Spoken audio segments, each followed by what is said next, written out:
Hey, family.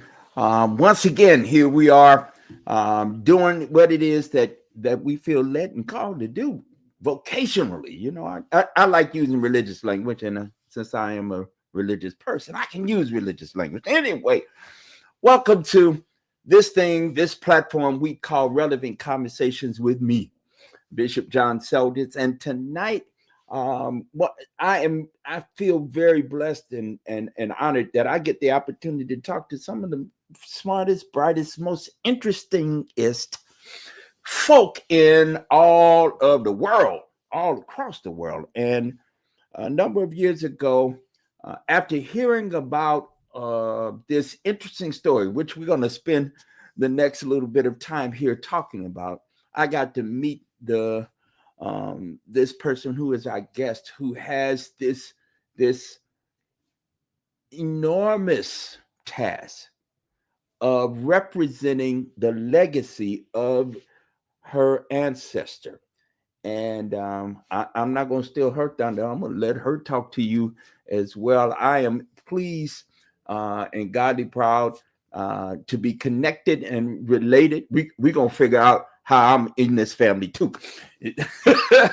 But certainly we're godly proud and pleased to have her for the first time on our platform. Let me introduce to you Her Royal Highness Karen Chapman. Come on and greet our friends and family. Hello, how are you doing? You were doing a wonderful job, actually, introducing me. You made me bigger than life, but yes. How are you doing this afternoon, Dr. Selditz? I'm doing very well. Listen, we're not gonna take a hold. We're gonna jump right into this thing. Let me first do just a little bit of storytelling from the Hartford end of this story, right? I came into the knowledge of Prince Abdulrahman, and you're going to talk much more about who he was and who what brought him to Hartford in the first place. We'll spend a little time there, but I came into the information because of some of the work I've been doing around Black folk in Hartford and in Connecticut. I have a research project that I am working with, kind of, in collaboration, in conjunction with folk at Trinity College. A number of you know that I have some role at Trinity College here in Hartford. And so I would be bopping along doing my work, and then we find out about something that happened almost 200 years ago. And we kept digging and you kept digging. And for those of you who do research, here's how this goes. You'll be looking for something and something else will pop up. and then you would go down the rabbit hole, and then what? There's another thing, and there's another thing, and all of a sudden, the original question and theory and theorizing you've now found receipts on a whole nother level, and you ultimately, I call them receipts because, in fact, there's what we do know is that there's some paper somewhere. Somebody wrote something down. Somebody made some reference to some things, and that's in fact how we found you, Princess Karen, and in fact found your ancestors. So I'm gonna pause just for a moment to say, how we doing? How we doing? How we doing? We're doing great. And as you said before, it's, you can go from one thing and unearth a whole bunch of other things, right? So I grew up in Natchez, Mississippi. And for those who don't know the story of Prince Abdulrahman, he was a Moorish and Fulani prince. And to break that down, he had Moorish, which came from Morocco bloodline, as well as Fulani that came from the Fouta Jalan region, which is now Guinea. He was a son of a king. His father was Ibrahima Sori, and he was in the country of Fouta Jalan, which is now present-day Guinea and Tembo, and he was captured not by the slave traders per se, but by rival, tribe, and they sold him to the slave ships. He ended up in Natchez, Mississippi, after first going to the Dominican and then to New Orleans, and he was finally sold and bought by a gentleman named Thomas Foster. I was born in Natchez, Mississippi. It was the second largest slave town in the United States. And so it's also famous for Richard Wright, who wrote Black Boy, and also Native Son, who is my mother's uncle, half uncle. They share a shared relative. And it's also the town where most people know Medgar Eggers, right? So it is a famous town in itself. But Prince Abdulrahman actually brought something different to Natchez and different to the Black community and the United States when they could actually historically verify that he was a African royal and that they had a dynasty. And so we hear so many cliches like, the African prince, the Nigerian prince, and it became like a folklore and a sense of humor and the butt of a lot of comedian jokes. But this prince actually suffered quite a bit, and he struggled for 40 years in captivity until he was emancipated. And that story in itself took on its own element because there was diplomatic and kingdoms involved to get his freedom. So let's go back just for a second, because there's a bunch of intrigue in just what you just set up. What you just set up. First off, for him to arrive in Natchez, Mississippi, the journey it took through the Middle Passage or the Meafa, he goes to what we now call the Dominican Republic, yes. And then he's bought and sold to New Orleans. And then, just in case those of you don't know your geography, New Orleans is at the very end of the Mississippi River, and so he and those enslaved Africans went up the Mississippi River and were ported off in all the towns along the way.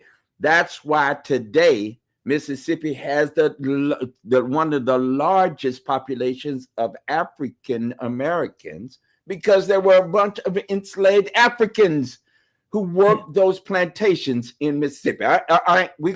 That's a topic for a different day. But he worked there with the Foster family.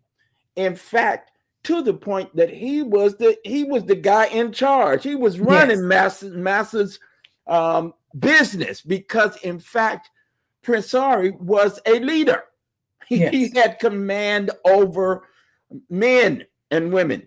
And so his leadership brought him into distinction, serving Mr. Foster Colonel Foster. I think he was he Yeah, he had was the some. colonel.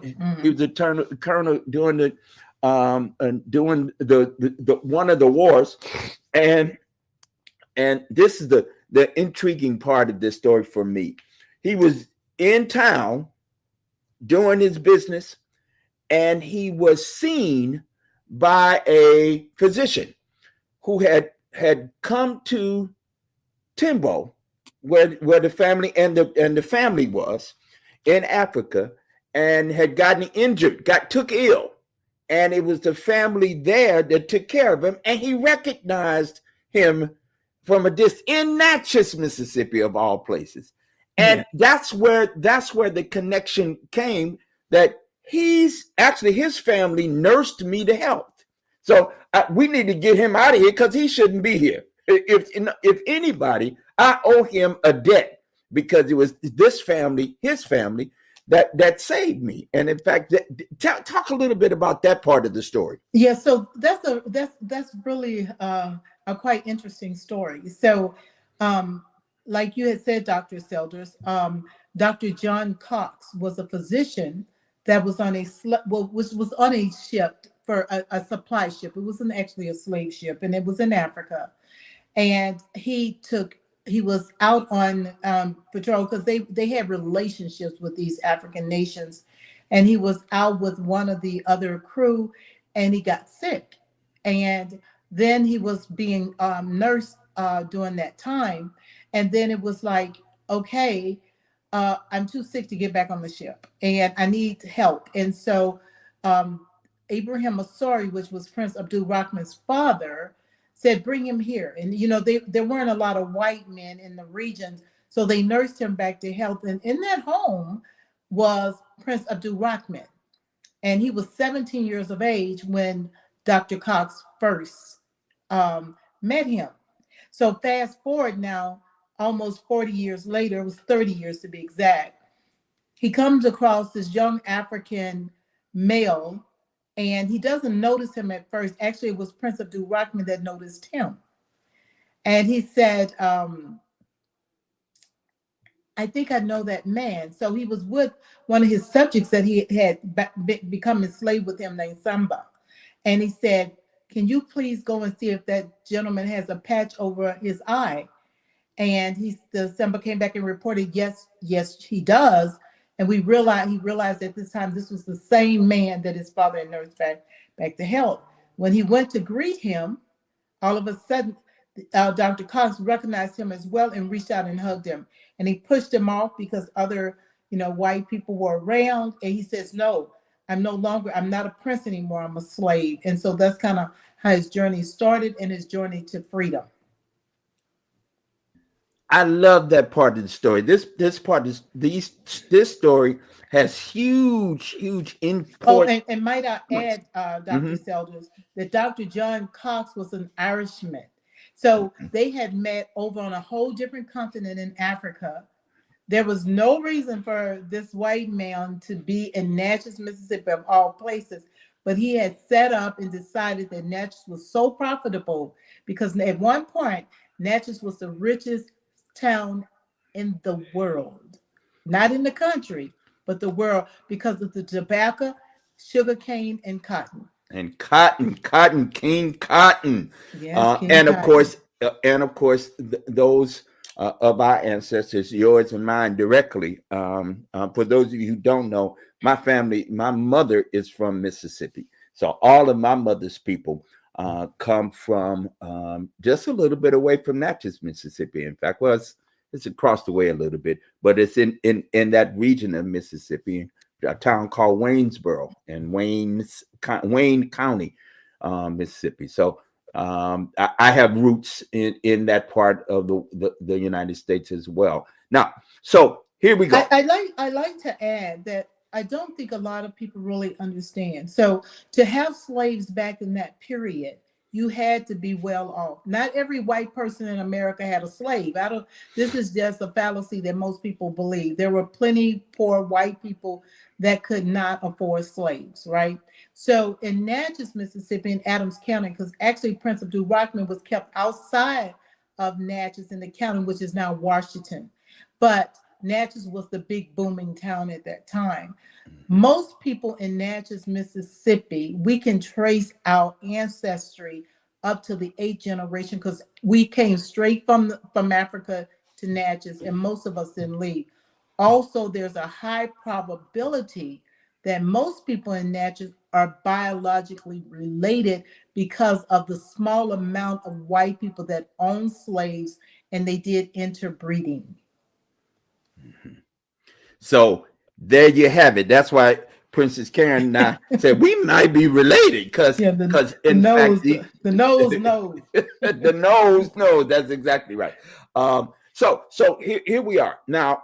We pick up this story. What happened with Dr. Cox's recognition ultimately caused for the United States government to get involved with correspondence, which we now have the receipts, these documents, these letters that were passed from one kingdom, from one country to the other country to verify that Prince Abdul's mother, to make sure I got this right, his mother had ancestry in Morocco. Is that correct?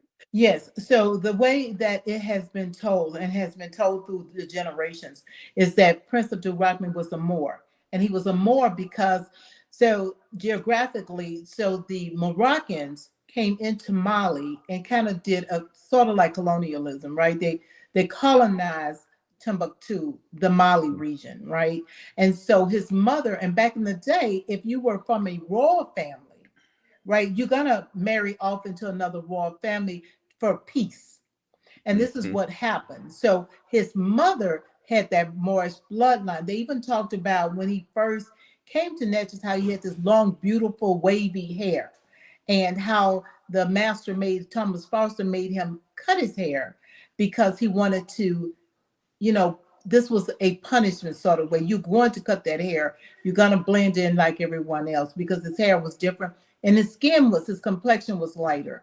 Of course, in the sun, he got dark and they depleted him like that, right? But yes, and that's where that nobility came in, which he used in his favor, especially since he was an educated man, spoke 5 languages, and was fluent in Arabic. Because in Timbuktu, that is the language, or was the language of that region. And so he was able to not only speak in Arabic, but he was reading and writing. And there was a newspaper man called Andrew Marchok, and he ran the local paper. He had Abdul Rahman write in Arabic, and it was forwarded to Henry Clay, the Secretary of State, which actually took it to John Quincy Adams, the president, who then sent a message over to Morocco saying, hey, we think we have one of your people. They vetted him and say, yes, he's ours. You need to let him free. See how this works, you all? This was 200 years ago. 200 years ago, this happened. 1827, 28, right? 28. Yes, it was in 1827 they got the ball rolling.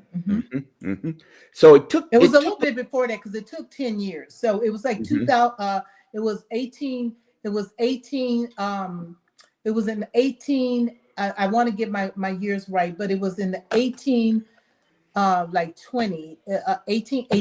It was in 1818. It took him 10 other years after they realized he was actually a prince. It took them 10 years still to gain his freedom, because what Thomas Foster said was, okay, I'll let him go. However, somebody got to pay me.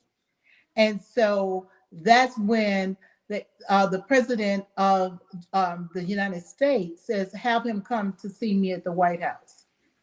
And he gave, and it's on the books, where John Quincy Adams actually gave money for Prince Abdulrahman's freedom and that of his wife, Isabella. All right. So now, and check this, y'all. Check this. This is when now the story gets hot. Because of the discovery of Prince Sori and this relationship, now people wanted to get on the bandwagon, right? So the other folk wanted to get in on this, right? And at the same time, and in fact, around the same time of his initial contact and discovery. In that period of time, there was a organization called the American Colonization Society. Some of you all may have heard of it. That got started and founded. Their founder said, listen, we need to do the best we can to purchase the freedom of other Africans who have been enslaved. And wouldn't it be a good idea? Wouldn't it be just as God would have it that we would purchase these formerly enslaved folk, we purchase their freedom and then send them back to Africa? Isn't that just the way God would have it? And if we convince enough folk to do that, we can get rid of all of these Africans. Mm-hmm. And you know, the altruism in that, we're suspicious of it today. Mm-hmm. But that was the thinking. And so the American Colonization Society got started. We now know it was the beginnings of the American Colonization Society that ultimately led to the establishing of the country of Liberia, which are the leadership of Liberia are those ancestors today of those formerly enslaved Africans who were here in America, who were repatriated. It didn't even matter what tribe they were from. They didn't necessarily have to be there, but Liberia is on the west coast of Africa. We now know that the enslavement period was all over Africa, Southern Africa, Western Africa, mm-hmm. and East Africa. So, you know, as we have done, some of us have done our DNA, you know, and gotten that DNA test, we now know we have ancestry, you know, that's all over Africa and have connections to multiple places. But the largest number of those who were enslaved here in the United States make their home is West Africa and Southern Africa. And here's another interesting fact that we don't talk a lot about. Many of us, our sojourn was through South America. In fact, the Portuguese were the first who were involved in the enslaving of Africans for the purposes of making money. Let's just be very clear. And this whole idea of plantation work, you know, freed labor, the Portuguese popularized that. And so they brought a lot of Black folk, Africans, through the Mayafra, through the Middle Passage to South America. And it was from South America into the Caribbeans and the Caribbeans into North America.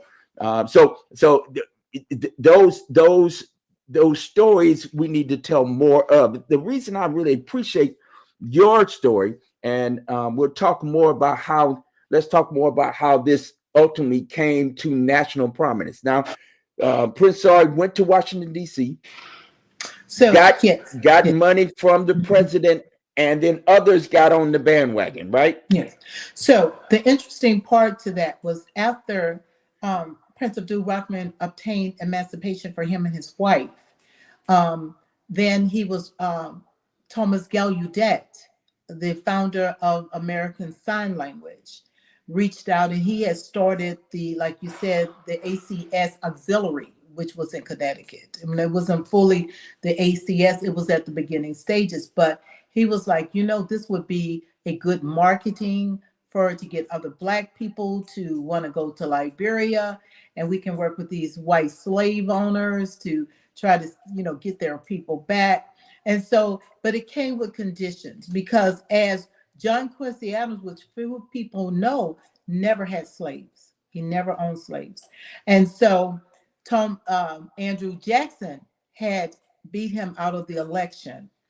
While John Quincy Adams was still in office, then guess what? He had a little protection. But once Andrew Jackson, so Thomas Foster wrote a letter to Andrew Jackson and said, I want that slave, he probably wasn't that nice, sent back to Africa, because if he doesn't, I'm going to re-enslave him and his wife.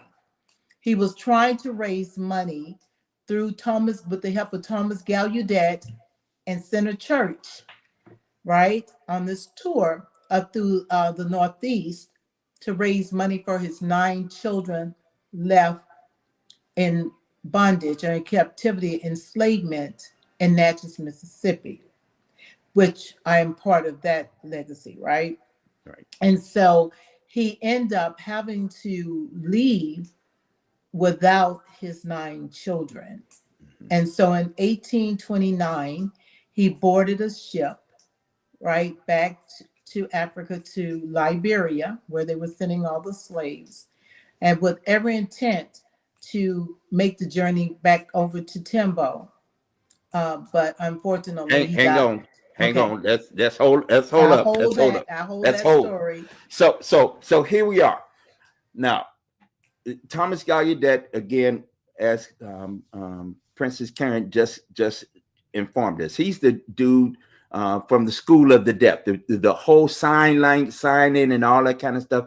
He both started a school here in Hartford, Connecticut, Yes. and then ultimately Washington D.C. He and his son, who his son actually went to Trinity College. So some of the stuff, the receipts we got because these folk were in relationship with Yes. one another, right? So Yes. Center Church, which is the congregational church here in Hartford, the first church. For those of you who are not in New England, this is how it goes. In order for a town to become a town, it had to have a couple of things, one of which is a congregational church in that town. All right, before they could even be a town. So if you come to New England, most towns around the town green, which is the downtown of any particular city or town, there's at least a congregational church, and an Episcopal church, and then later on a Catholic church, in and around, in proximity to those towns, as well as those churches had the more prominent members of said town. Thomas Gallaudet was a member of Center Church. All right, he wasn't a pastor there; he was a clergy person, but he was a prominent member. And Thomas Gallaudet also, and his story is a fascinating, interesting story. He was born in Philadelphia. So he had roots in Philadelphia. His family was a prominent family in Philadelphia, and then they moved to Connecticut and to Hartford in particular. But he still had connections both in Philly and in New York City. Now, again, let me give you the time frame. We're now talking 1828, 1827, 28. Now, Prince Sori, along with several others, are traveling around the country. They came to the East Coast. We now have documents that said that Prince Sori was in New York several times. He's in Philadelphia. He's in Washington, D.C. He came to Hartford a couple of times. We think it was probably the same trip, but we're trying to figure that all out. But that he came here, then he went to Boston, then maybe possibly came back here, went down to New York City, and then maybe came back here again. There were several events. We have some receipts on the event. In fact, Thomas Gallaudet wrote a book about Prince Sori's visit. And he documents for us, at least from his perspective, how he came to know of the story of the prince and his activity, in fact, with relationship to Prince Sori. They were very proud of their connection to Prince Sori. Now, here's another thing that makes this all possible. The one of the underlying reasons that the people who were involved in the American Colonization Society and the Connecticut Colonization Society, that's what you're talking about, the auxiliary. They in fact founded the Connecticut Colonization Society in conjunction with and in association with the national organization. Yes, absolutely. Right? Correct. They started that because what they wanted to do ultimately was to Christianize Africa. Yes. So these formerly enslaved Africans who are being emancipated, who are being freed, their freedom are being purchased by these benevolent folk. They really wanted to make sure that they were trained and Christian, and then they wanted to take them and have them go back to Africa as an evangelism tool. Are you all hearing me? All right. Now, what's funny about this whole thing, and Princess, you and I kikied about this, because we understood one that Prince Abdulrahman Ibrahima Ibn Sori was Muslim, and he was always going to be Muslim. And in fact, many enslaved Africans who made the journey to the Americas, they were actually Muslim. So one of the things I found very interesting that we have to understand that is shared amongst African Americans, one cultural value is that we know how, I'll say it this way, there is a dual consciousness between us. We understand that we got to do it one way because some group of people, y'all call it, what y'all call it? Making it so we're making. Well, that too, but we do a little code switching. That's what y'all call it. Y'all call it code switching. So we know how to be in the company of some folk. We can sing and dance and entertain on Sunday, while swing low, sweet chariot coming for to carry me on. Yeah, isn't that a great song? Ooh, that's such a great thing to hear that harmony. And the white folk didn't know that black people were telling messages that maybe the Underground Railroad and the engineer of the Underground Railroad was meeting. Follow the drinking gourd, right? These songs that were interesting songs and had religious connotations, but they also had embedded messages. Our tradition of quilting, which you also have had some connection with, also were this gathering of stuff, and embedded in the quilts themselves were hidden messages, right?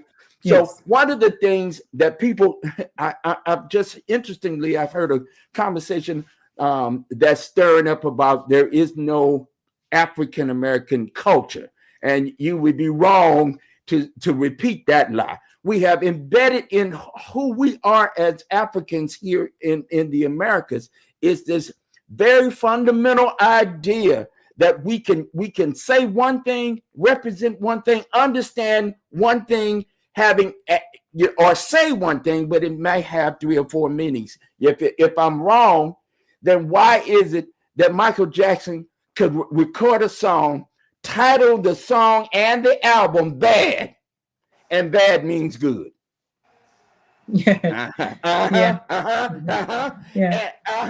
So we've been doing that. That's not something new. That's an old tradition, right? That within the context of African Americans, we've been doing that since you can't remember a time that we didn't have conversations in front of folk that meant something else. Yeah. Well, I also wanted to take you back to a statement that you had said. So a lot of the Africans that came over were Muslim. And I know that, especially being in Natchez, because when I grew up as a little girl, I had 2 great aunts that were Muslim. And my mother used to say, well, they pray to the East. But I'm going to tell you how Black, that the Islamic culture fed into slavery. They couldn't totally get rid of some of the things. Some of the way that Black people worship today have a lot to do with Islam, because Christians weren't kneeling down on their knees like we did. They also, if you remember, if you were around my generation, late 50s, early 60s, before you used to go to bed in the country, you had to wash your feet. You had, before you prayed, you had to clean yourself. You couldn't just go to it, because that's ardu. That's the ardu that they do from Islam. When they pray to God, they need to be clean.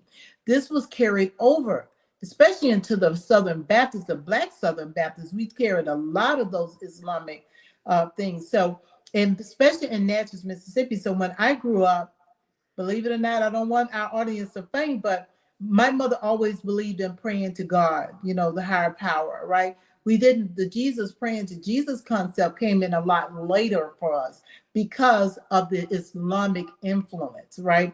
So what I tell people, that Prince Sori's story not only touched on freedom, but it brought us to a place where we realized that religion played a key factor, especially among Black Americans.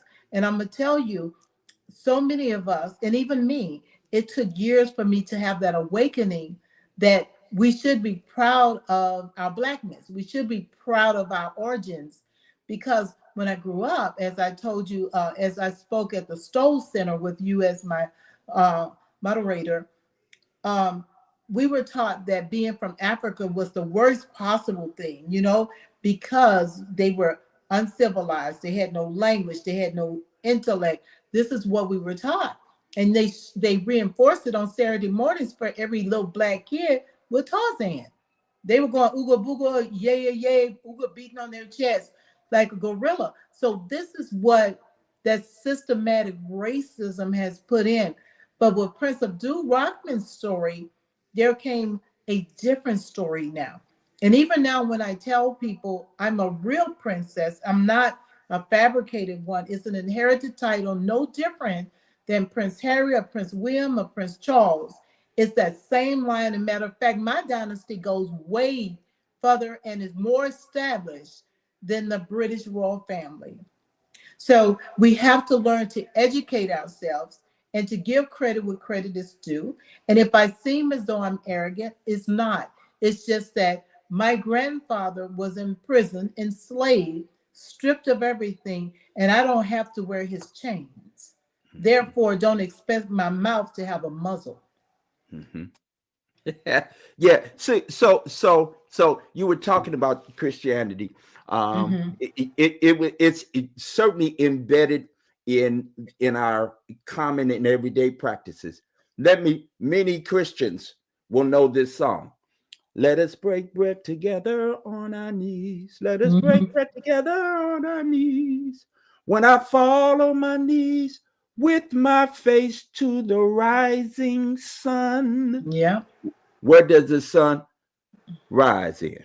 From It the east. rise in the east. Fall on my knees, face to the right.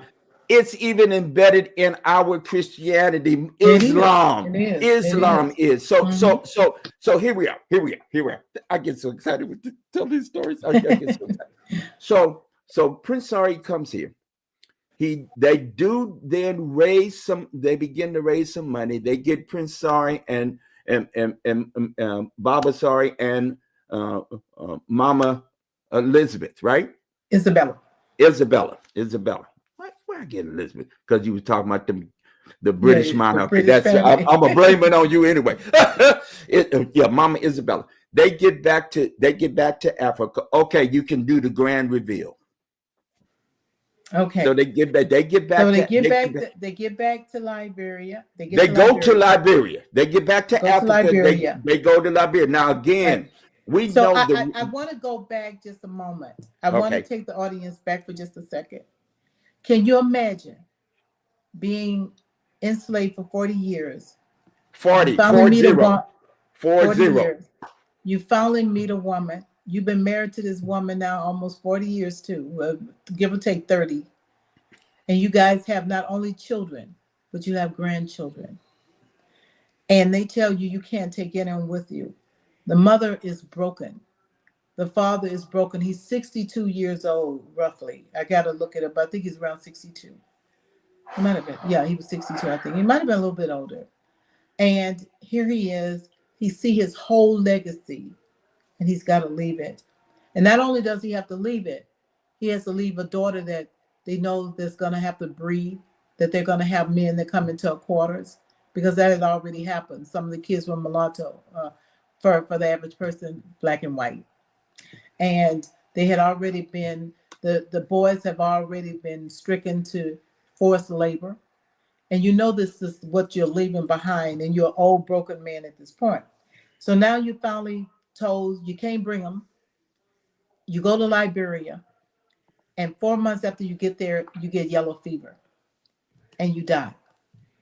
And not only that, but your slave master dies right after you in a whole different country. They both died the same year, within a couple months of each other. But your wife, she's strong. Even though She couldn't bring those kids with her. She kept fighting. She was having people write letters to her to the ACS. When the ships would come in with supplies, she had established a relationship. And she had two of her children, Levi and Simon. They end up going to Liberia through the ACS. Right. And to take care of their mothers. So she kept fighting. So that shows you the empowerment of a woman that loves her children. She didn't stop. And to be honest with you, Prince Abdulrahman knew that he was fighting a losing battle. He wanted to free his sons first, not his daughters, because he knew that the daughters would bring profit to the slave master by having other children. Because what people don't understand is that in a market of supply and demand, a slave was expensive for a white slave owner. They paid $900 for Prince Abdulrahman. So each slave, so that was a lot of money. $1,000 was a lot of money back in those days. So when you have a baby, guess what? That's free labor. You grow that baby. If that baby starts working in those fields at 5 and 6, running errands, doing things. And then if you get a girl, that's even more profit because she can have other babies, just like you breed animals. So he knew that if he tried to get the girls, it would be a lost cause. But to get the boys, he might have a chance. Mm-hmm. And so this was the life that when they were sitting on that ship headed back to Liberia, this is the brokenness. So a lot of people say not only did he die from yellow fever, he just died from a broken heart. Broken heart. Yeah, broken heart. Yes. So here he passes away. They are now Mama Isabel is in Liberia. She ultimately gets 2 of the 9 children to join her and their families. So they have family, and wives and their children. children. So Simon brought over his children with him because it was Simon that had the children. All right. So they get there.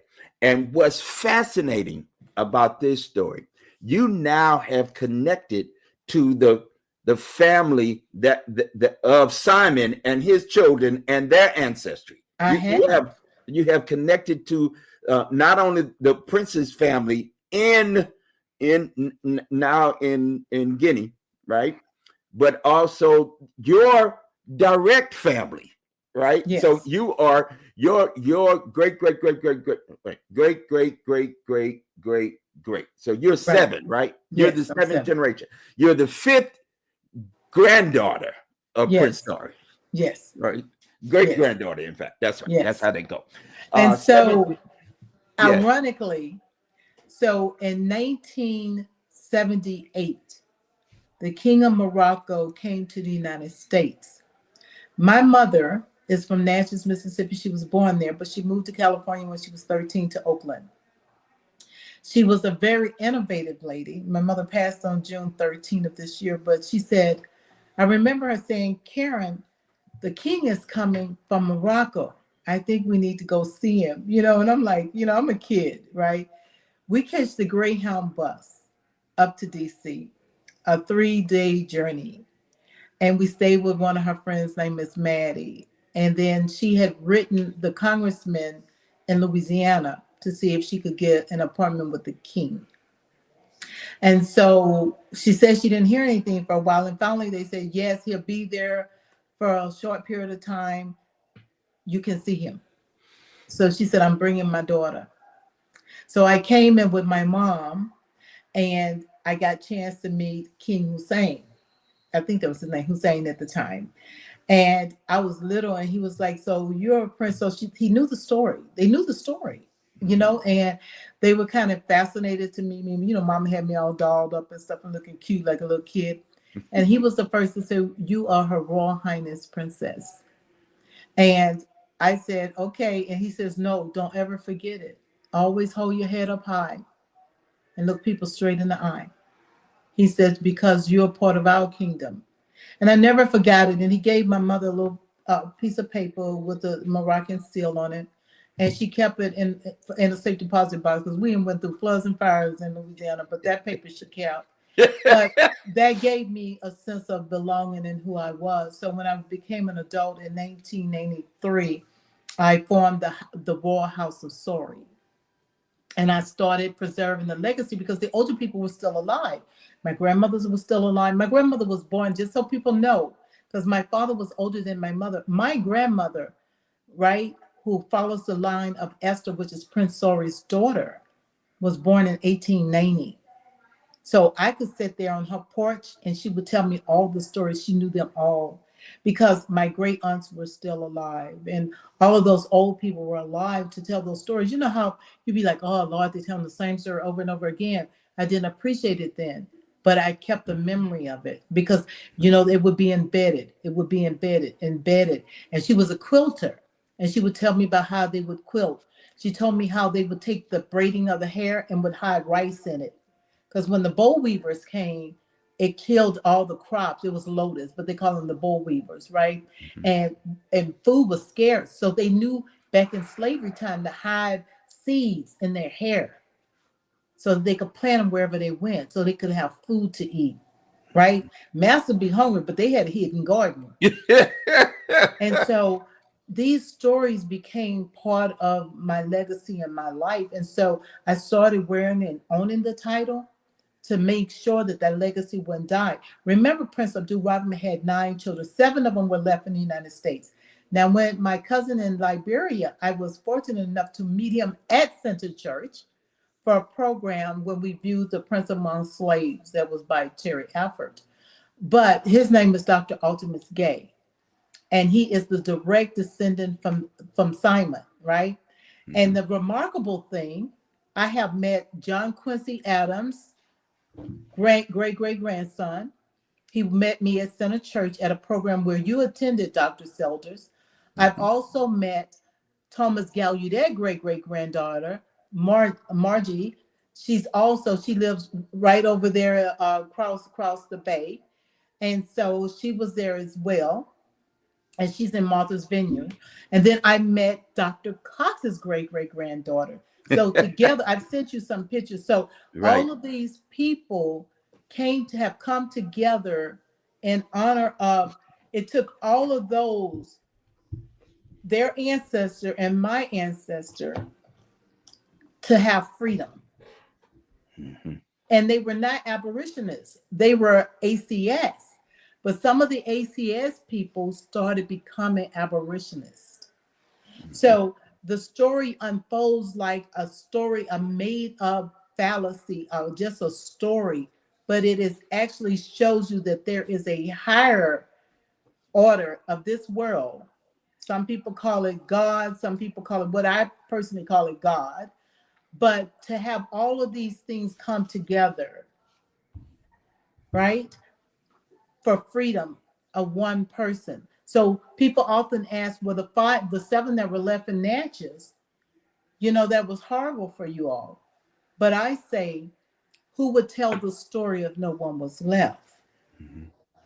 And you have to take that legacy up, right? That's right. So let's be clear. Okay. Prince Sori, Baba Sori, and Mama Isabel had 9 children. Yes. Simon, and he had a wife. Her name was Hannah. Yes. And they went to Africa. And there was a Lee. Yes. A son. Levi. That went to Africa. Yes. Right? Levi, right? Then there was Prince. He married Bridget. Susan. That was one person.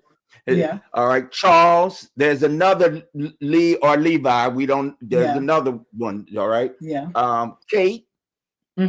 Phyllis. And your great grandmama. Esther. All right. These are the 9 children. Now, I need to talk about one more thing. During the visit a couple of years ago,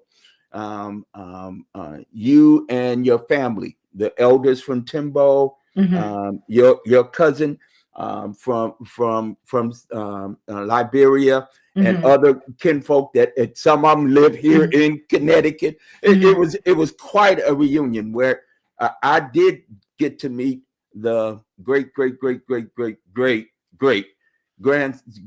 grandson of John Quincy Adams. Yes, he was just like him. Yeah.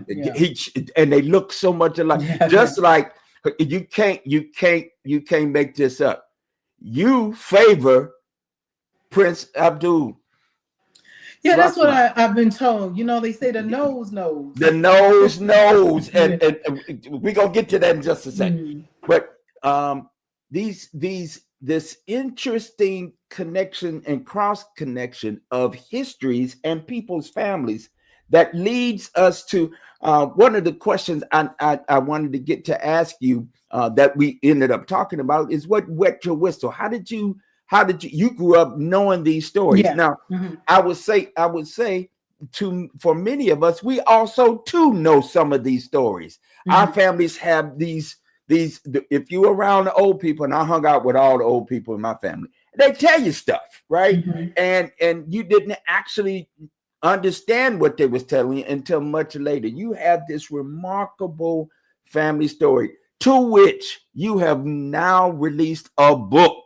That's what I was trying to get to. I'm trying to get to the story because you now, because of your own work and some of the work that both your cousin over on the Africa side and some of the work that we've done here, with our partners at Center Church, and we have to name the Reverend Dr. Eric Hurst, who has led the charge in relationship to the discoveries of some of the documents that from 200 years ago, y'all, 200 years ago. This ain't just happened yesterday. This ain't happened a decade or two ago, not even a century, 2 centuries ago. We can tell this story and tell this story pretty accurately. There are a number of different connections with the Episcopal Church, which is in fact the bishop of the Episcopal Diocese here in Connecticut. He was the 3rd Episcopal bishop of the Diocese of Connecticut. Is also the founder of then Washington College, which we know today as Trinity College. So these founding folk of the college were also a part of the group that were involved in the founding of not only the Connecticut Colonization Society, they were also founders of the American Colonization Society. Hold on. They were also the same folk 10 years later that were involved in the Amistad, the boat, with the Cinque and all that kind. They were these are the same peoples. These are the same people. And they were also a part of the failed attempt to establish a Black, what I would call it, HBCU here in Connecticut. That's true. There almost was a Black school in the 1830s established for the education of Black men in New Haven, Connecticut. That's where Yale is, for those of you who don't know. So there's this rich history of folk. The reason Liberia is important because, in fact, we graduated here at Trinity College. There was a graduate of at least one. There were probably several Black men that got master's degrees, and those men went to Africa as well through Liberia. And one of those men, 20 years after arriving in the late 1820s, established a school called the Fourah Bay School, Fourah Bay. That is now the Fourah Bay College is now a part of the University of Sierra Leone and is in the UNESCO historic sites. The building that was established in Sierra Leone still exists. And for a period of about 125 years, it was the school for Western education in West Africa. So those who came and got degrees in the Western context. Now, I say that only to say this, that you all, if you're African American, people would say this as a term: from here to Timbuktu, Mm-hmm.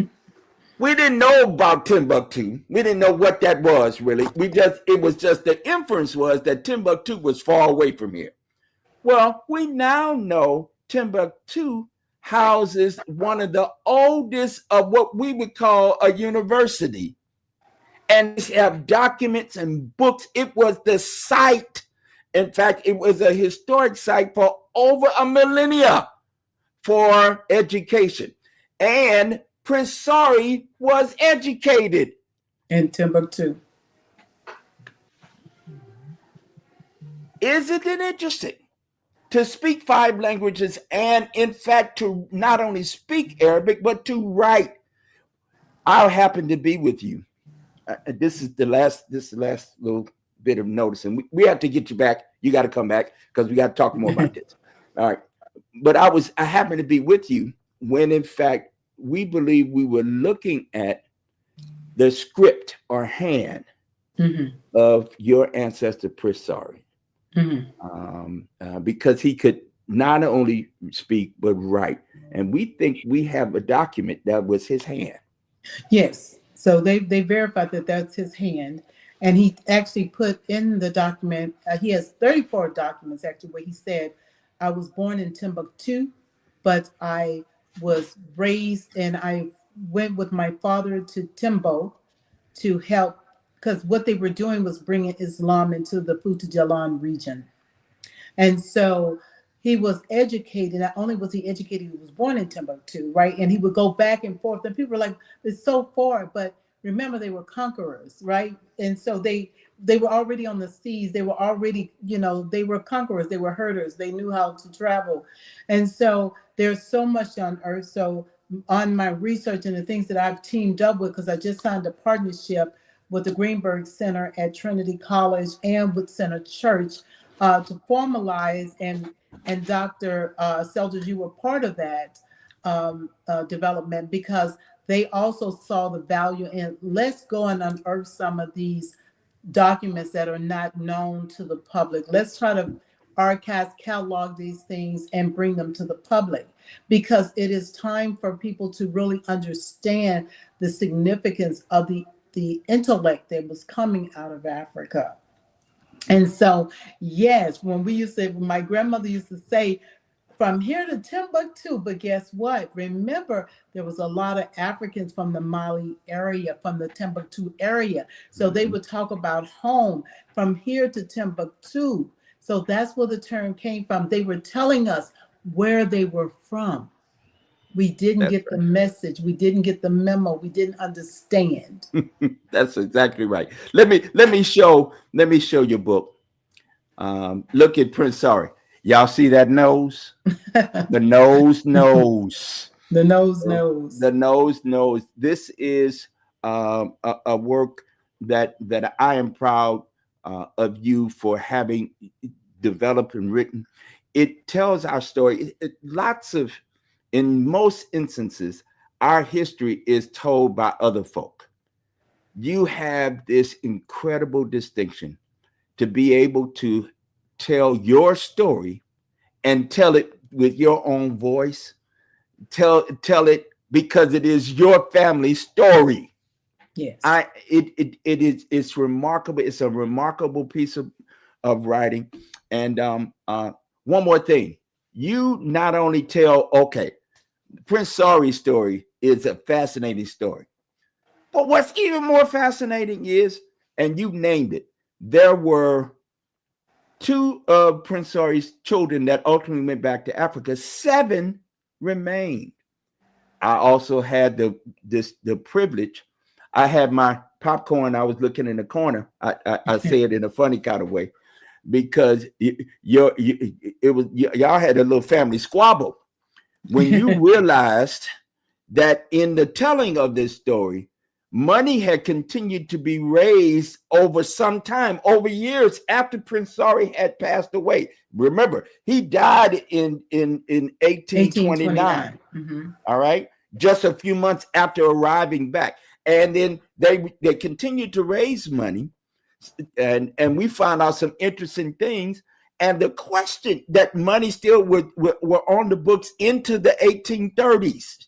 Mid 1830s, there still was a fund that folk put money in on the books.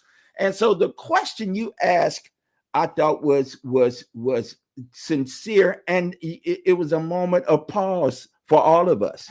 You asked the question. What was that question you asked? I said, where's the money? What happened to the money? Because if you were still collecting the money and you didn't free the children, what happened to the money? And you can always follow the money, right? That's the best trace of anything. If you want to know what corruption's at, follow the money. So my thing was, while we were still enslaved and could have had a possibility of freedom, someone else was taking that money and using it for their own purpose, right? So it hurt because I grew up through the civil rights movement. So, I was a child, but I can remember my parents being scared and cutting off the lights when the Klan rolled by, right? And I remember, them crying about Megger and those different things, right?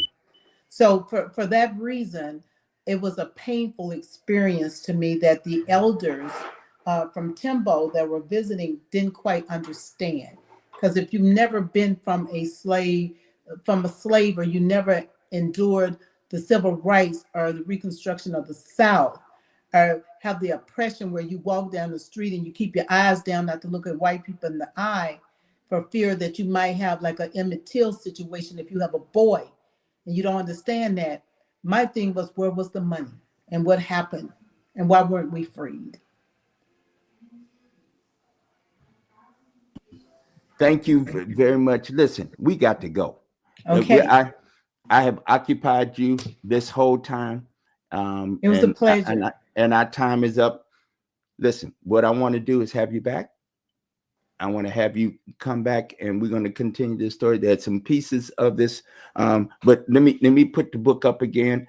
Tell the folk how you can get the book and how you can be involved with your foundation and all the other things that you got going on. So just quickly, my book is on Amazon. You can just put in The Lost Crown of Prince Abdulrahman. I know it's long, but it has significance because we were redeeming his crown. So I'm the sovereign.